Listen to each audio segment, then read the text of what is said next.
Mesdames, Messieurs les directeurs de l'exécutif, Mesdames, Messieurs les élus de l'appui, honorable assistance, salam alaikum, azzoufla. La direction de l'agence foncière de Wilaya de Tizi Ouzou a l'immense plaisir d'exposer un point inscrit à l'ordre du jour devant cette auguste assemblée concernant la situation sur les différents lotissements gérés par l'agence foncière de Wilaya de Tizi Ouzou.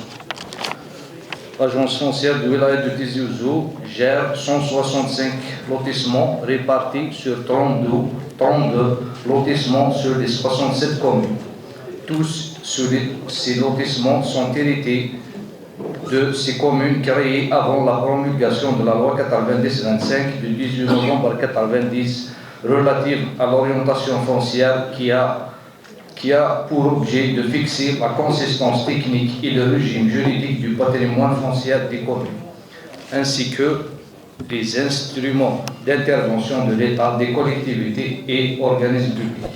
Le transfert de gestion de ces lotissements a été confié aux agences foncières locales créées après la loi 90-25 du 18 novembre 90, dont les présidents des assemblées des conseils d'administration relèvent des PAPC.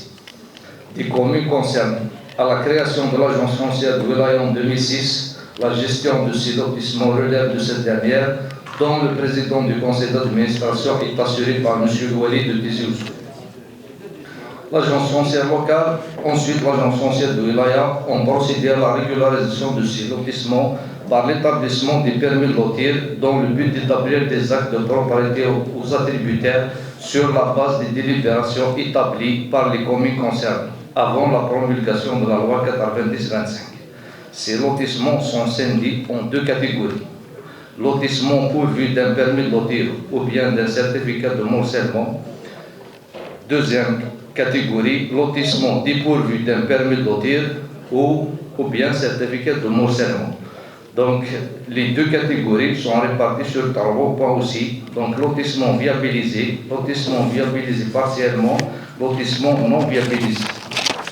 Donc, si vous permettez, Monsieur le Président, je vais vous parler directement sur les lotissements dépourvus d'un permis de lotir. Donc, nous avons des lotissements dépourvus d'un permis de lotir ou bien d'un certificat de morcellement. Donc, le premier lotissement, donc, ici à Tizi Ouzou, donc Bohino, c'est une omission, donc lotissement intitulé Bohino n'existe pas, je m'excuse. Donc le deuxième point, c'est la daïra de Mahta, lotissement, donc la commune de Sokoltnin, lotissement Fkeren. Donc le lotissement, donc l'enquête publique, elle a été clôturée la semaine passée.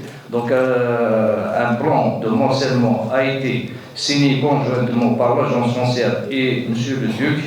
Donc le dossier sera soumis cette semaine au niveau de la daïra pour examiner les dossiers dans le cadre de la loi 0815. Pour le lotissement, donc la daïra de Ain Hamam, la commune de Ain Hamam, chef-lieu Ain Hamam. Donc étude de morcellement en cours d'instruction par l'APC. Sauf que nous avons reçu des réserves des services d'ordre de l'hydraulique par rapport aux conduites à traverser la ville de Ain Hamam, dont fait partie le même lotissement. Pour les lotissements dépourvus d'un permis de lotir ou bien d'un certificat de morcellement, pour les lotissements viabilisés partiellement, donc on trouve la cité rurale d'Azazga. Donc le dépôt de documents d'appontage au niveau du domaine pour la signature dans le but d'approuver par la suite le certificat de morcellement. Donc le problème a été réglé. Donc pour Zikri, donc le nombre de locaux ici 28. Donc, on peut régler le lotissement Zikri sur la base d'un plan parcellaire, comme on a fait à Wassif. Donc, c'est possible. Donc, j'ai vu avec M. le directeur des domaines.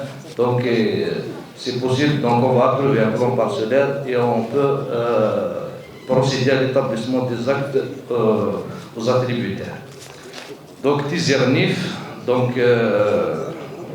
Tizernif, il est composé de deux parties, lotissement 5 juillet et lotissement complément 5 juillet. Donc, complément 5 juillet, donc, malheureusement, la semaine passée, lors du traitement de ce permis de lotir au niveau de la commission 15-19, donc il a reçu un avis défavorable, permis de lotir, donc par rapport à la servitude gazoduc. Pour le lotissement 5 juillet, donc par rapport, il y a une enquête foncière engagée conformément aux recommandations de la réunion de travail tenue au niveau du secrétariat général de la Wilaya suite aux instructions de M. Louali lors de la session d'appui 2 juillet. Donc les résultats de l'enquête sont finalisés par le géomètre. Ils seront soumis pour le secrétaire général pour l'examen cette semaine.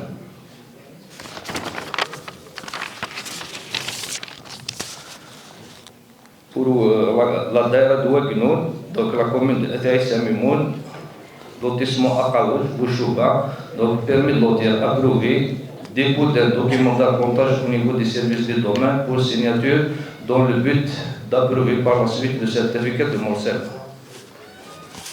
Pour la daïra de Bourni, donc lot 65, lot cadastral 165, c'était base Chouhada. Donc lotissement n'a pas été, il n'y a pas d'attribution au niveau de ce lotissement. Donc une grande partie il est occupée par la protection civile. Voilà, c'est un lotissement qui n'a pas connu d'attribution. Donc pour le deuxième morcellement, Thawit, l'eau 93B, donc la régulation se fait dans le cadre de la loi 015 en application de l'article 40. Pour Bouzguel, donc la commune d'Idjar, donc El Maboutoul, donc nous avons déposé un certificat de morcellement au niveau de la PC, rejeté par la commune après un avis défavorable du service des domaines, donc qui conteste que l'origine de propriété est domaniale. Pour Mikla, donc la cité coloniale de Mikla, donc l'arrêté de morcellement a été établi par l'APC. Donc en attendant la publication de certificat de morcellement, on procède à l'établissement des actes. Pour le lotissement Wenush, Mikla, dossier de certificat de morcellement, donc il a reçu un avis favorable. On attend l'établissement de l'arrêté par l'APC pour qu'on puisse publier le permis de lotir.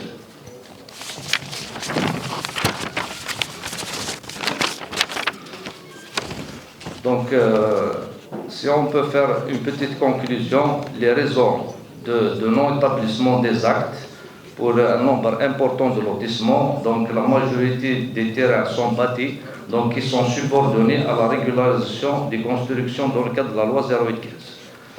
Il y a aussi un nombre important de lotissements, une dizaine de lotissements qui sont traversés par des lignes de moyenne tension ou bien des conduites de gazoduc. Donc, il y a un problème technique. Donc, concernant les lotissements qui sont dépourvus d'un permis de lotir, donc, compte tenu des instructions d'allègement concernant les groupes d'habitat, donc, comme j'ai dit tout à l'heure, j'ai consulté mes amis, le directeur de la direction de l'urbanisme et monsieur le directeur des domaines. Donc, à base d'un plan parcellaire, une enquête publique, donc après avoir approuvé le plan parcellaire, on peut aller directement à l'établissement des actes en application de l'article 40 de la loi 0815. Je vous remercie. Merci beaucoup. Commune à tous les lotissements. Donc, la contrainte commune, c'est dans l'absence de les lotissements qui sont dépourvus d'un permis de lotir, donc on ne peut pas procéder à l'établissement des actes. Donc la solution qu'il y a, donc on peut faire un parcellaire juridique sur la base d'une enquête publique. Donc les dizaines de lotissements qui restent, donc on peut arriver à établir les actes de propriété aux acquéreurs. Reste aussi le problème de viabilisation. Donc, il y a des lotissements qui manquent de viabilisation. Donc, c'est des anciens lotissements attribués par les APC avant la promulgation de la loi 90-25. Donc les lotissements qui sont viabilisés sur le concours dans le cadre de l'amélioration urbaine ou bien sur le concours des APC. Mais restent quelques lotissements qui nécessitent des viabilisations. Merci beaucoup, Katif Sahar. Merci. Monsieur le directeur.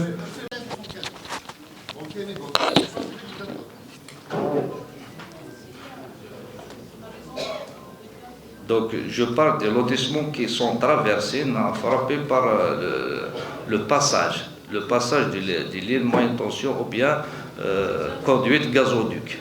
Mais ils traversent seulement une partie de ces lotissements. Ce n'est pas la totalité, juste une partie. Une partie qui est, on dirait, 10 à 20% de ces lotissements. Il y a certains lots qui sont touchés, effectivement. La question, c'est prendre 10 mètres ou 75 mètres. Par rapport à ce que le décret, il parle dans la zone urbaine et hors urbaine, c'est pas pareil là, la distance. Parce que d'ici, on met 75 mètres à la distance. Dans la zone urbaine, si on prend le complément de sexualité zérnique, dans la zone urbaine, donc c'est prendre des mètres, c'est pas 75. Le décret est clair, le 2-11, 2011. Le 2 novembre 2011. Mais il est dans la zone urbaine, c'est des mètres. Mais il est hors urbain, c'est 75. Donc, dans le cadre du complément 5 juillet, donc, le dossier a été traité au niveau de la commission 15-19, au niveau de la DUAC. Donc, on aura l'occasion de faire un recours au niveau de la commission de recours. Effectivement, dans le cadre du BDO, il y a des mètres de distance. Par contre, les services de la DMI ont émis un avis défavorable par rapport au couloir de servitude qui exige, donc il exige 75 mètres.